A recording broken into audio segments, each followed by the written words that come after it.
Afrique. Bonjour et bienvenue à vous ce jeudi dans Washington Forum. Nous revenons sur les événements qui secouent une fois de plus les États-Unis. Violences policières, questions raciales, port d'armes, on décrypte avec nos invités.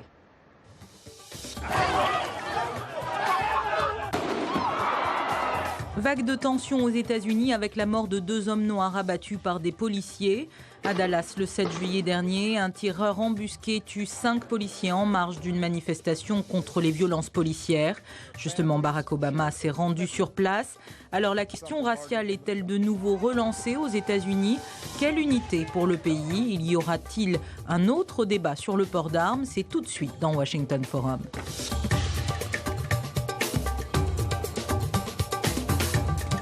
Washington Forum. C'est un feuilleton sanglant qui a secoué récemment les États-Unis, et ce en à peine une semaine, de la Louisiane au Minnesota en passant par le Texas. Retour sur les faits avec Eric Manirakiza. Le 5 juillet, un vendeur ambulant et noir de 37 ans est abattu en Louisiane alors qu'il est plaqué au sol par 2 policiers. Au lendemain de cette affaire qui endeuille le pays, un employé de cantine scolaire de 32 ans, un autre noir américain, sous les yeux de sa fille de 3 ans, est tué dans sa voiture par un policier dans le Minnesota. La scène est filmée par sa compagne. Une vidéo diffusée en direct sur Facebook aggrave l'indignation aux États-Unis, ce qui a déclenché une vague de manifestations à travers le pays. À New York, à Los Angeles, à Washington, à Chicago et à Dallas, le slogan est le même: Black Lives Matter, pour dire que les vies des Noirs comptent. Mais malgré les multiples appels au calme, la colère gronde et les manifestations ne fléchissent pas. Les Noirs sont traités comme d'anciens esclaves. Nous avons été discriminés depuis près de 50 ans. Nous avons arraché notre droit de voter. Nous avons eu un président noir, mais cela ne suffit pas. Le 7 juillet, en réponse à ces 2 meurtres, un ancien militaire de l'armée américaine tue 5 policiers à Dallas alors qu'il protégeait une manifestation pacifique contre les violences policières. Un drame qui éprouve la police de Dallas. Nous demandons trop aux policiers dans ce pays. Nous nous demandons à nous-mêmes d'en faire trop. Chaque échec sociétal est renvoyé à la police pour être résolu. Les États-Unis vivent donc des tragédies de plus. Le président Barack Obama, en déplacement pour un sommet de l'OTAN à Varsovie en Pologne, décide d'écourter son séjour pour rentrer au pays. Le lendemain, le 12 juillet, il se rend dans le Texas pour participer à une cérémonie écuménique en hommage aux 5 policiers abattus à Dallas. Je suis ici pour vous dire qu'il faut rejeter le désespoir. Je suis ici pour insister sur le fait que nous ne sommes pas tous aussi divisés que nous avons l'air.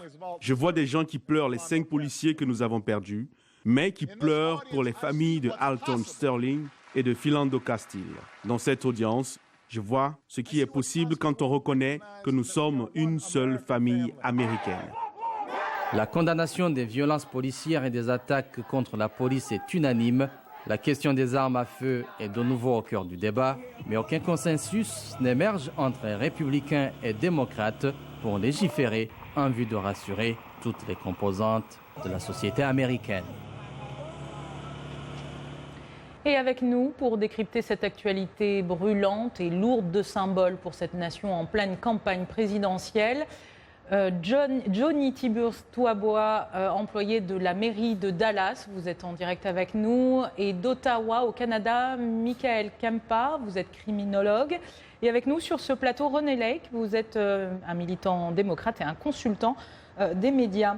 On va prendre tout de suite la direction de Dallas, où Johnny Tiburce Touaboua, racontez-nous un petit peu comment est-ce que vous avez vécu cette journée du 7 juillet. Bonjour, madame la journaliste. C'était un peu difficile pour nous. D'abord, nous qui travaillons directement pour la mairie de Dallas, vous comprenez que nous sommes des collaborateurs directs des policiers. Et ceux qui étaient abattus, on se connaît personnellement. Donc, c'était très, très difficile. Et en plus de ça, on était encore dans les bureaux quand le centre-ville a été bouclé par la police. Alors, c'était vraiment difficile pour nous, difficile pour la population de Dallas, et pire encore, la population de la communauté noire qui habite le sud, les quartiers sud de Dallas, qui est juste derrière la mairie de Dallas et justement à côté même du quartier général de la police. Alors, quelle est l'ambiance aujourd'hui dans la ville de Dallas? Est-ce que c'est apaisé? Est-ce que c'est toujours sous tension, même après la visite du président Obama et la cérémonie œcuménique qui a eu lieu? Je vous dirais honnêtement que c'est apaisé. Quand bien même quelques jours après les événements, 2 ou 3 jours après les événements, le quartier général de la police de Dallas avait reçu des menaces sérieuses. Alors donc le quartier général était bouclé, était encerclé, et donc tout le quartier sud de Dallas était d'une manière ou d'une autre encerclé par la police. Mais laissez-moi vous dire qu'aujourd'hui, la ville est apaisée. Le centre-ville, qui avait le périmètre du centre-ville qui était bouclé, et reste toujours bouclé. Et aussi, ce qui me plaît, c'est que nous voyons au jour d'aujourd'hui des gens venir de tous les États, de toutes les villes pour visiter l'endroit où les policiers ont été abattus, pour rendre hommage aux policiers qui ont été assassinés. Alors, disons que la ville de Dallas, le centre-ville de Dallas, là où les policiers ont été abattus, est devenu en quelque sorte une zone touristique. Très bien.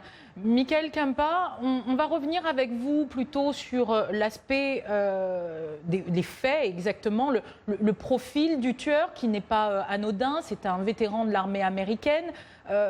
Qu'est-ce que son profil indique? C'était une manifestation pacifique, ce sont dans un cadre où on essaye de manifester contre les violences policières. Qu'est-ce que le profil de ce jeune homme noir qui est le présumé assassin de ces 5 policiers indique?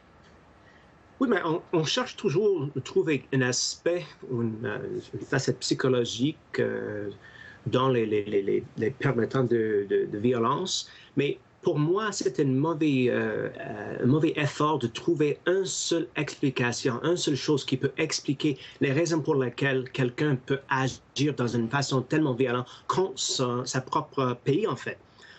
Pour moi, ça reflète des divisions profondes entre les différents groupes racialisés dans la société américaine et leurs agences de la police. C'est une question politique, sociale, économique, plus qu'une question de psychologie. Donc, pour moi, on trouve moins des aperçus dans les questions de la profil et plus des aperçus, plus des réalisations profondes dans les questions sociales et politiques. Alors justement, David Brown, qui est le chef de la police de Dallas, disait dans le sujet que nous venons de voir qu'on en demande trop à la police. Qu'est-ce qu'on demande de trop à la police américaine? Est-ce qu'aujourd'hui, elle est suffisamment équipée, suffisamment formée? Pour quelles raisons la police se place plus ou moins en victime dans cette affaire?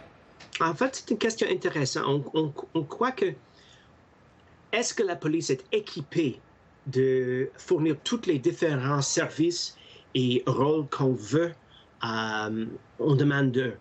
En fait, on dit dans le domaine de criminologie, la police a un mandat impossible. C'est-à-dire qu'on a équipé une agence tellement hiérarchique avec toutes les différentes approches réactives, un rôle préventatif dans notre société. On veut que la police prévenir le crime, la violence, maintien ou en fait offrir des promesses de l'ordre. C'est difficile pour eux de réaliser toutes ces ambitions avec les outils, avec les pouvoirs dans la loi qui sont en fait réactifs. C'est un mandat impossible. Donc finalement, que peut faire la police américaine à l'heure actuelle? Elle se retrouve, on voyait un chiffre, 500 cas de violence dans la police qui ont été meurtrières. Sur 500 cas, 123 concernent des Noirs. Est-ce qu'il n'y a pas un problème au niveau des statistiques? Oui, évidemment, il y a un problème au niveau des statistiques, spécialement où on trouve que la population d'une communauté a évancé une transition rapide et profonde.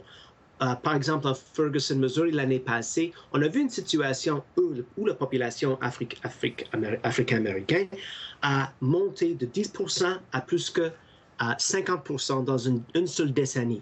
Mais leur représentation sur la police n'a pas changé. C'est une recette pour le désastre. Aux États-Unis, il faut augmenter les efforts de recruter tous les différents membres des groupes racialisés dans la police, mais de surcroît, c'est plus important de cibler les autres agences dans la communauté qui devra travailler avec la police sur les programmes. Voilà. C'est pas une question. On cherche toujours les solutions techniques dans la police pour remédier tous ces problèmes. Effectivement, en fait, on va se tourner vers notre invité en plateau, René Lake. René, est-ce que vous êtes d'accord avec ce qui a été dit par le criminologue Michael Campa, de dire qu'au final, ce n'est pas à la police de porter tous les maux de la société, tous les maux, c'est une question politique aussi. Est-ce que... Oui, je suis tout à fait d'accord avec ça. Je crois que le problème est bien plus important que... bien plus sérieux que juste le problème de la police, bien que la question policière et de la manière dont la police fait son travail aux États-Unis pose un véritable problème, puisqu'il pose un problème de vie, pose un problème de vie ou de mort pour un certain nombre de personnes, et pour les Noirs en particulier. De tuer. Voilà, et pour les Noirs en particulier. Donc moi, je crois qu'on ne peut pas aborder cette question en disant que ce n'est qu'un problème technique au niveau de la police et ne pas tenir compte de la situation plus globale, que la situation politique, des politiques aussi urbaines, d'aménagement urbain qui posent de véritables problèmes, avec les ghettos, la ghettoisation de certaines populations, la problématique aussi économique, où vous savez très bien que la plupart des quartiers où ce type de problème arrive sont des quartiers qui sont relativement défavorisés économiquement. Et je peux vous garantir une chose, c'est que si tous les problèmes que l'on voit en ce moment aux États-Unis avaient un effet dans les autres quartiers, notamment les quartiers des décideurs et les quartiers un peu, disons, de la plus grande, de la upper middle class, comme on dit aux États-Unis, je peux vous garantir que le débat serait posé différemment. Michael Campa, j'ai une question pour vous. Quand un policier blanc abat un homme noir ou un enfant noir, comme on a pu le voir ces dernières années, je rappelle que le président Obama a assisté au moins à 11 tueries depuis qu'il a été élu, ce qui est quand même énorme pour 2 mandats à la tête d'un pays industrialisé tout de même. Je voulais vous poser la question, si ça avait été un policier noir qui avait abattu un noir ou un blanc, est-ce que la polémique aujourd'hui serait la même? Est-ce que les angoisses qu'éprouvent certains Américains seraient les mêmes? Au niveau des symboles, probablement non. Au niveau symbolique, probablement non. Mais quand les chiffres augmentent de semaine par semaine, où il y a des actes de violence et en fait des violences profondes entre la police et la communauté noire aux États-Unis, quand les chiffres augmentent, il y aura évidemment le même problème. C'est une question de la culture police, leur pouvoir et leur mandat impossible. En fait, c'est un problème structurel qui va forcer de conflits entre cette institution et les différents membres de société qui se retrouvent dans ces positions structurelles. Johnny Tibbers, vous êtes de retour avec nous depuis Dallas. Est-ce que vous m'entendez? Est-ce que Johnny Tibbers, Touaboua, est-ce que vous m'entendez? Vous êtes en direct avec nous depuis Dallas? Oui, je vous entends très bien. Une question pour vous. On parlait tout à l'heure de la politique urbaine des villes, de la politique urbaine justement de pouvoir incorporer les communautés, le rapport qu'elles ont justement aux forces de l'ordre. Comment ça se passe à Dallas? Vous qui travaillez à la mairie de Dallas, quelles sont justement les relations entre les communautés, qu'elles soient noires ou autres, et les forces de police? Comme je vous le disais il y a quelques jours, il y a une très belle harmonie entre la police et la communauté noire ici à Dallas. Pour preuve, comme je vous le disais tantôt, le quartier général de la police de Dallas, c'est dans le quartier sud où il y a une forte concentration de la communauté noire. Et parlant de la police de Dallas renferme au moins presque, disons, toutes les communautés, que ce soit les Noirs, que ce soit les Asiatiques, que ce soit, je connais au moins 4 Africains qui sont dans la police de Dallas. Et puis, donc, disons qu'il y a une très très belle harmonie entre la police de Dallas et la communauté noire jusqu'à ce malheureux incident. Merci beaucoup d'avoir été en direct avec nous depuis Dallas. C'est déjà la fin de cette première partie. On se retrouve tout de suite après cette courte pause pour la suite de Washington Forum.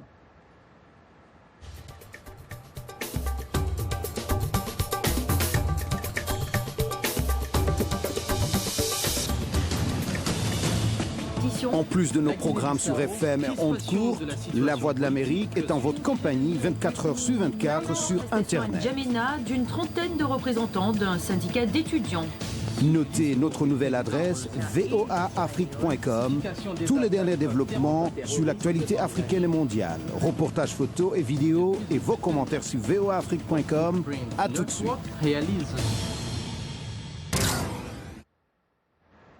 De retour dans ce Washington Forum consacré aux violences policières aux États-Unis et leurs conséquences.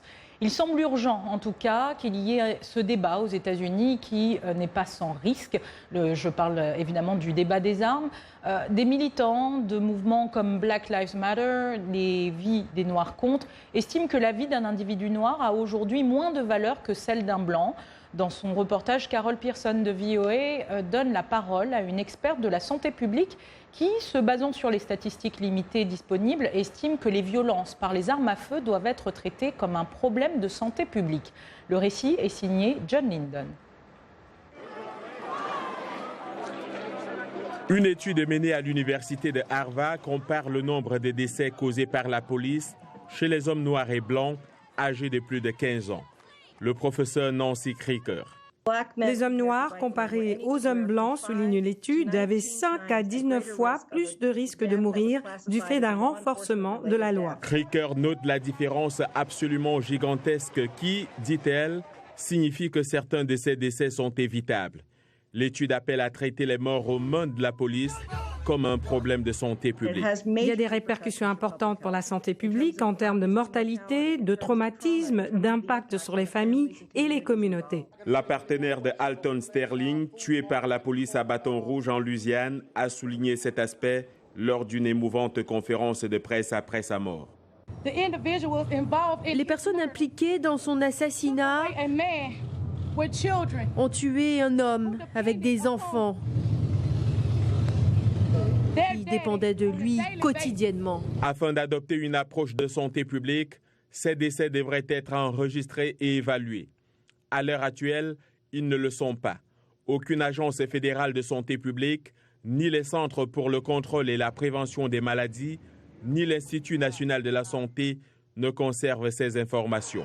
Plus important encore, ils ne sont pas financés pour les étudier. Nous sommes à un point où nous manquons de données descriptives, même de base dans ce pays, et ce n'est pas acceptable. L'étude de Krieger recommande tout d'abord que les décès causés par la police soient ajoutés dans les bases de données officielles afin qu'ils puissent ensuite être étudiés.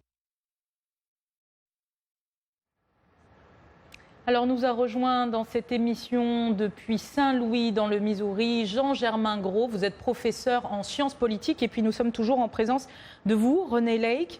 Alors messieurs, première question, est-ce que vous êtes d'accord avec cette analyse que les violences par les armes à feu sont de l'ordre du domaine de la santé publique, professeur Gros? Bon oui, je suis tout à fait d'accord. Les statistiques ne mentent pas. En 2015, il y a eu 1134 Américains tués par les forces de l'ordre. Les Africains américains âgés de 15 à 34 ans constituent 2% de la population, mais représentent 15% des gens tués par la police. Donc un taux 5 fois supérieur à celui des Blancs du même âge. Alors, là, on est en face d'un problème de santé publique, un problème social et un problème assez sérieux. Alors, professeur, je vais vous poser une question assez directe. C'est un problème de santé publique, on l'entend, c'est un problème social, mais est-ce que le spectre du racisme ne revient pas aussi à la charge, comme les États-Unis ont pu le vivre il y a plusieurs décennies? Ah oui, bien sûr, mais vous savez que le racisme et le problème de santé publique ne sont pas forcément mutuellement exclusifs. Il y a évidemment une relation entre les deux. La police, on peut dire, est plus enclin à utiliser la force contre les Africains américains. Et qu'est-ce qui explique cette attitude? C'est en partie, n'est-ce pas, le racisme qui existe, pas parmi tous les policiers, mais parmi certains policiers. Alors, René Lake, vous êtes militant au sein du Parti démocrate. Qu'est-ce que les représentants, quel que soit leur bord, aujourd'hui doivent faire au Congrès pour que, décidément, il y ait des actes forts qui soient pris? Oui, écoutez, il faudrait d'abord que l'on soit d'accord et que les leaders au niveau parlementaire s'accordent déjà sur la définition, la catégorisation du constat. Parce que vous savez, dans cette affaire, je trouve que c'est ça peut-être le plus... C'est-à-dire du constat par rapport au port des armes? Non seulement du port des armes, mais même par rapport à la question raciale. Parce que ce qui est très intéressant dans ce pays, c'est que si vous faisiez un sondage aujourd'hui parmi la communauté noire, plus de 90% des Noirs considèrent que la police n'est pas fair, n'est pas équitable à leur endroit. Mais et si vous faisiez le même sondage par rapport à la communauté blanche, elles vous diront « Oh, écoutez, je pense qu'il y a une exagération de la part des Noirs, mais au fond, il n'y a pas un véritable problème d'équité dans ce pays. » Donc, là, il n'y a même pas de consensus sur la situation telle qu'elle est. Chez les Noirs, du président de la République, en passant par la First Lady, en passant par le balayeur de la rue, le policier, même d'anciens policiers, vous avez entendu ça pendant toute la semaine, d'actuels policiers, qui vous disent que quand ils n'ont pas leur uniforme, ils se sentent menacés en tant que Noirs. Donc, quand la communauté blanche, la majorité de la communauté blanche elle-même n'accepte pas ce constat-là, ne reconnaît pas ce constat-là, je pense que là, il est difficile même d'aller au-delà de cela. Professeur Gros, alors aujourd'hui, selon vous, le débat devrait se situer à quel endroit? Est-ce qu'on doit dissocier et d'abord parler de la question raciale qui est à nouveau dans l'actualité brûlante, ou est-ce qu'il faut prendre aussi le problème des armes à part? Quelle est la marche à suivre, par exemple, pour les représentants au Sénat? Bon, on doit forcément jouer carte sur table. Il faut parler de tous ces sujets. Il y a la question raciale, bien entendu. Il y a la question d'armes. Mais est-ce que la société américaine est assez mûre aujourd'hui, quasiment 50 ans après on se souvient de la ségrégation qu'il pouvait y avoir aux États-Unis.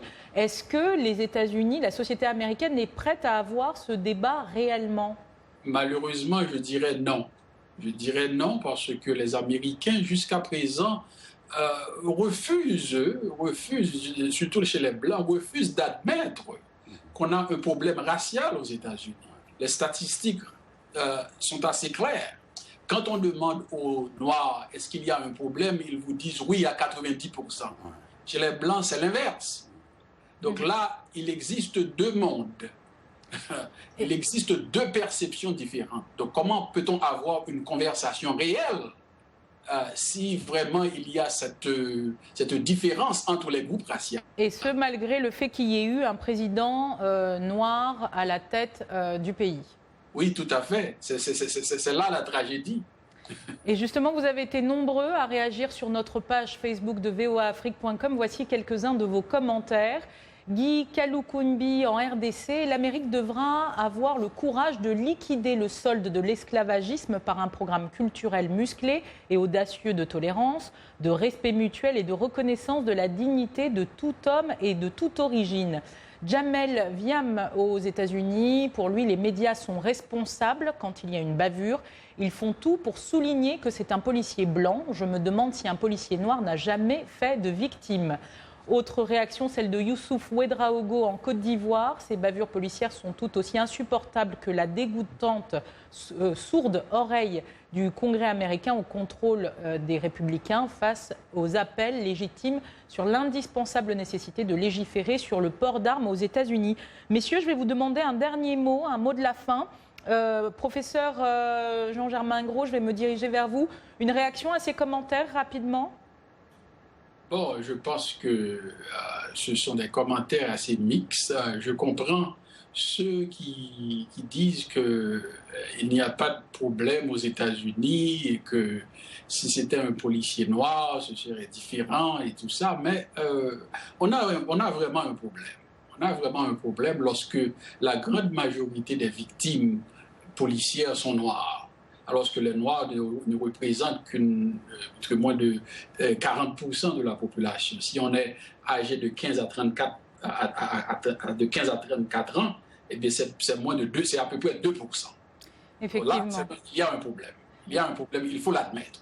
René Lake, un mot? Oui, il y a un sondage qui est sorti hier du New York Times qui montre qu'on revient en ce moment par rapport à la problématique, les problèmes de ratio aux États-Unis, à la situation de 1992, quand il y a eu les émeutes à Los Angeles. Alors qu'en avril 2009, donc 3-4 mois après l'arrivée de Barack Obama au pouvoir, il y avait 66% des Américains qui pensaient que les choses allaient mieux.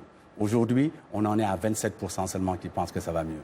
Donc vraiment, ça prouve que la situation, on avance parfois, mais il y a des moments où on recule. Mais je crois qu'il faudrait vraiment que l'on règle la question globale, qui est une question politique principalement. Est-ce que vous pensez rapidement que c'est un échec sur ce plan-là pour Barack Obama et son gouvernement, par exemple? Non, je ne pense pas, parce qu'il n'avait d'abord pas les coups des franges par rapport à cela. Et en plus de ça, je ne pense pas que l'élection d'un Noir à la tête des États-Unis peut effacer 400 ans d'esclavage et toute la culture qui va avec bien des années plus tard. Le chemin reste long. Ouais, ça, c'est bien et sûr. comme vous le savez, la course à la Maison-Blanche bat son plein et les récents événements ont bien entendu suscité des réactions chez les deux grands candidats, des Républicains et des démocrates. Je vous propose tout de suite d'écouter Hillary Clinton et Donald Trump.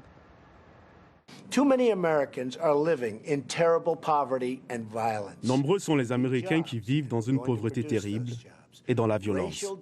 Nous avons besoin d'emplois et nous allons produire ces emplois.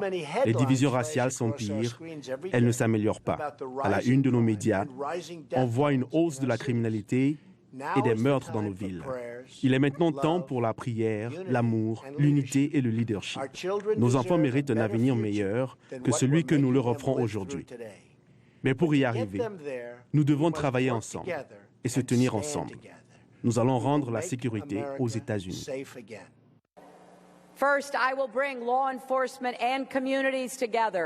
Tout d'abord, je vais réunir forces de sécurité et communautés pour élaborer ensemble des lignes directrices sur l'utilisation de la force par les agents de police.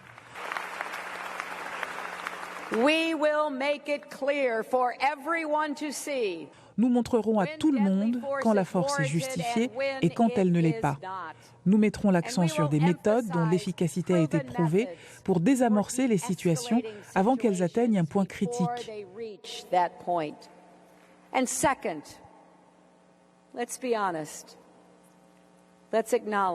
Et deuxièmement, soyons honnêtes. Reconnaissons que le préjugé implicite existe encore dans notre société et même dans les meilleurs services de police. Et justement, dès la semaine prochaine, nous serons en direct de Cleveland avec nos envoyés spéciaux pour suivre la convention républicaine qui devrait nommer officiellement Donald Trump à la tête du parti dans la course à la Maison-Blanche. Vous pourrez évidemment suivre aussi la convention démocrate la semaine suivante sur VOA Afrique et sur le Facebook de voaafrique.com. Une dernière réaction, René Lake, avec vous. C'est une année présidentielle, une année d'élection. Est-ce que ces sujets vont encore occuper le reste de la campagne? Oh, je crois. Écoutez, le candidat républicain a fait de son fonds de commerce la division de l'Amérique, notamment de s'en prendre aux plus faibles de la société américaine, notamment les minorités, que ce soit les latinos, les handicapés, les femmes. Donc, diviser l'Amérique semble être un peu son slogan de campagne. Je suis un peu provocateur, je reconnais, mais on revient, c'est à peu près ça la réalité. Donc, je crois que ça va être central pendant toute la campagne. Et je crois qu'il est important que les minorités ici aux États-Unis, pour leur propre protection, fassent tout pour ne pas que Donald Trump devienne président des États-Unis. Et justement, ça va être le grand débat, la question identitaire. C'est la fin de cette émission. Merci à nos invités et à vous pour votre fidélité. Un clin d'œil à toute l'équipe technique pour la réalisation de ce numéro. Merci beaucoup.